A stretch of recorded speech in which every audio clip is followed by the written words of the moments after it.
Viewers আসসালামু আলাইকুম, সবাইকে আমার চ্যানেলের পক্ষ থেকে স্বাগত জানাচ্ছি। জাতীয় বিশ্ববিদ্যালয়ের অধীনে ডিগ্রি দ্বিতীয় বর্ষের আগামীকালকের পরীক্ষা অর্থাৎ বৃহস্পতিবারের পরীক্ষা স্থগিত করা হয়েছে।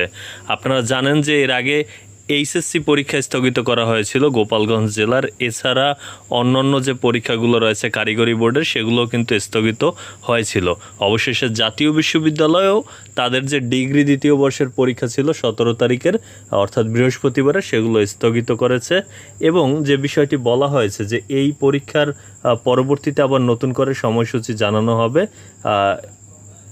এবং 3 জুন 2025 তারিখে প্রকাশিত সময়সূচি অনুযায়ী অন্যান্য সকল পরীক্ষার তারিখ ও সময়সূচি অপরিবর্তিত থাকবে।